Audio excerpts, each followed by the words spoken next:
Okay, good afternoon everybody. This is Tanya from Team Shania, and we are talking today about pre-pasted wallpaper. We live in the Panhandle of Florida on the coast. This is this color palette is pretty popular in our area as well right now. They've gone to navies and the darker blues. So this is going to be really nice. We're going to be doing it in the elevator entrance area in a condo in Miramar Beach. The exact wall height. So we're going to do, you can see this pattern here. We're going to do a little bit of vertical symmetry. The exact wall height is 111. So my table is 61 inches long. So I'm going to measure out 50 inches, and we're going to say, let's see if we want to do about an inch above the top of this pattern. And you see there? And then what I'm going to do is I'm going to see what it looks like at the bottom. So I'm going to go 50 inches plus 61 is 111. And here we go. We're just going to roll it out and see where we come out. Okay, so that comes out in the middle. So it's not exactly symmetrical. So I'm going to play a little bit with the symmetry on this.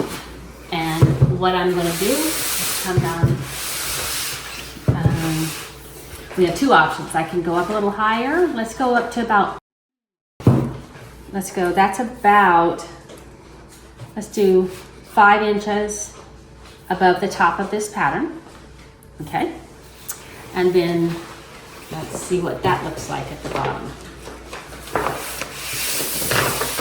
This isn't so important with every wallpaper, just some, and it's just an extra detail. Okay, so that, what I'm gonna do is redo it, but I'm not gonna go 5 inches. I'm gonna go about 2.5 inches above the pattern, and that way it'll pull me down a little bit into this pattern, and we won't have this into the wall.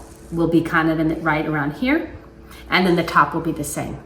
So that's what I think I'm gonna do. You ever, like if you miss it on your paperwork or when you look it up, what you'll need to do sometimes, and we have missed it too, when you unroll your pre-pasted paper, it has a specific feel, and it's almost like plasticky on the back. And then you can just either get some water on your finger or just lick your finger and go like this, and it'll start to dissolve, and then you can feel that it's pre-pasted. And you will want to know that because you won't want to use your full thickness of glue. It'll say add water. We always use a water with glue in it. So it's like a watered down glue. So it's very liquidy, almost like water, but with glue, it gets an extra layer of adhesion. Even though the glues are pretty good today, but it just gives an extra layer of adhesion for the paper. Okay, the instructions for most pre-pasted papers are just wet the back. Sometimes you can use a little hand sprayer or pump up sprayer, dip it in the bathtub, dip it in a wallpaper tray, a trough. They used to make those. But just a simple test, we're gonna run some warm water over this strip that Tanya gave me. We don't need it for anything, so I'm just gonna wet that and give it a minute or two, and then I'm gonna unbook it, I'll show you, and we'll take it to the wall and see how the manufacturer has done with their pre-pasted wallpaper. Okay, here's our little strip of paper that's pre-pasted. And it's a good company that makes this. So I'm saying that the pre-pasted would probably work without adding any glue. See, that sticks pretty good. But we're gonna let that sit for about 5 minutes, and we'll come back and pull it off and see what it looks like. So we're getting the layout for our palm wallpaper, which you can see right here. We're doing a test on the wall of the adhesive. So it's going to be a palm leaf wallpaper in this elevator entrance. And it's 20.5 inches wide. So a lot of times you have to try many different spaces to try. I've already done that. So sometimes you start in that corner. Sometimes you start right there. In this instance, this is going to be the best place to start. And there's many reasons for that. And so I'm measuring 20.5 from the corner out, and I put a little tick mark. This will be covered up by the wallpaper. I don't have my pencil. And it lands on that light, which is good, or is it gone? And it's right here. And the reason that's good is because it lands here, so we don't have to worry about cutting the paper. How'd you do that? Turn that light on. Touch one more time. She's magic. And then, if we go this way, we have the same advantage. Well, we don't have that, but we have a less of a cut going into this light fixture. So you'll have to, this fire detector.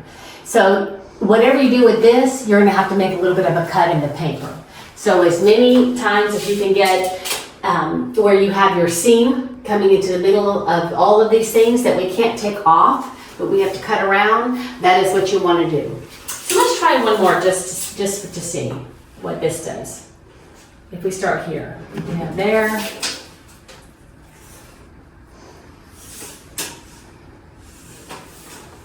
And then we have here. See, that's not gonna work out as well. So that's not a good one. So far, the best layout for this is in this corner right here starting. Okay, we put this sample piece of the pre-pasted wallpaper on the wall, and I just wet it with water, which is all that's really recommended. And I just want to see how it's going to pull off and how sticky it is really, if it would stick by itself.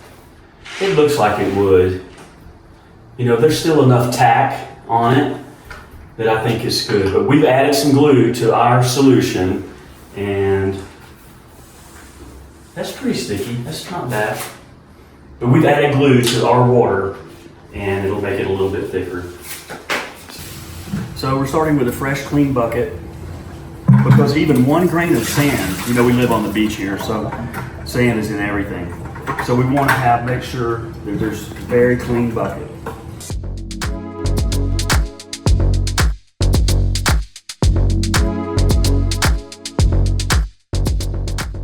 Okay, Tanya has my first piece ready. It's been sitting for maybe 4 or 5 minutes, and you can span around and you can see that she's gluing the second one. And normally, the way it works, this needs to sit about 3 to 5 minutes. Every paper's different, but we've hung this one a few times and we know. By the time she gets that second one glued and brings it over here, I'm gonna take it and hang it, and then she's gonna bring another one. It's gonna be like an assembly line. And she's the boss, thank God. Is this a straight match? Let's see. Yes. So I unrolled it, it's called booked, I unroll it. I know when I bring this to the wall that I know that the longer is gonna be the top, plus Tanya marks it for me. Oh, it has a tick. This is also a tick.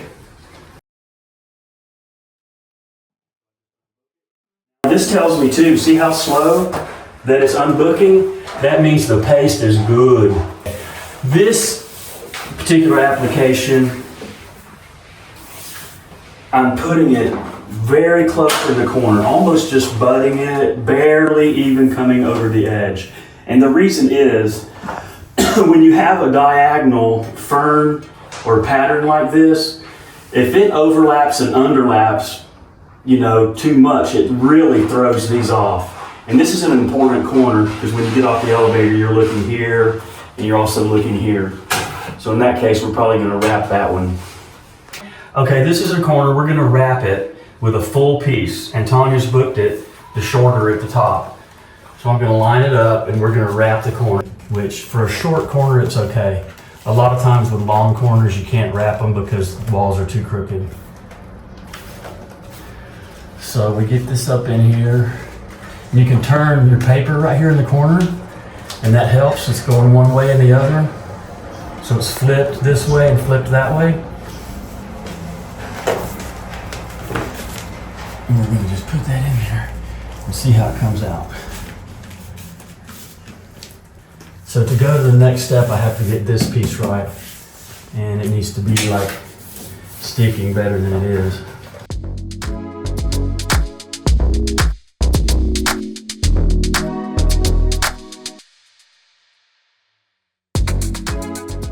So I cut that, and I come back over here, and I'm just going to go straight down. And I'm going to allow a couple of inches. And I got a guide with that vertical. I'm going to try to go all the way.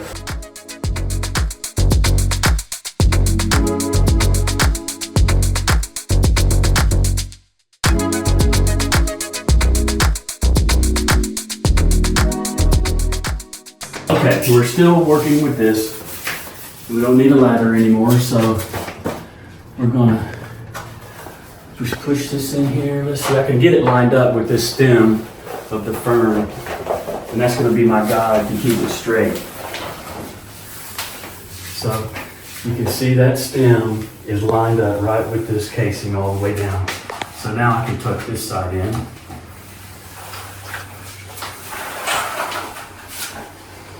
I come down here to the bottom. I really don't have enough room to stick a blade or anything in there. So what I'm gonna do with this really wonderful lighting that we have is break a new blade off. And I'm gonna run it across the baseboard, just like that. So I'm gonna make a line.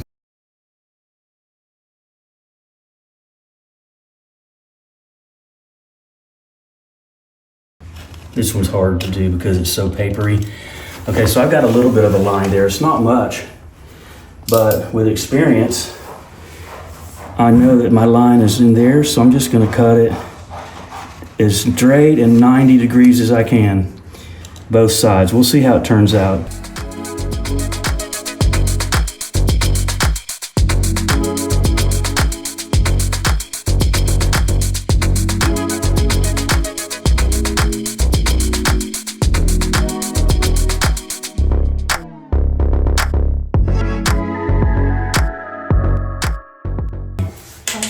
I'm gonna run down at one time with no blade. No blade. I'm gonna run down at one time to get it creased in the corner. And I'm gonna make all of this in one cut.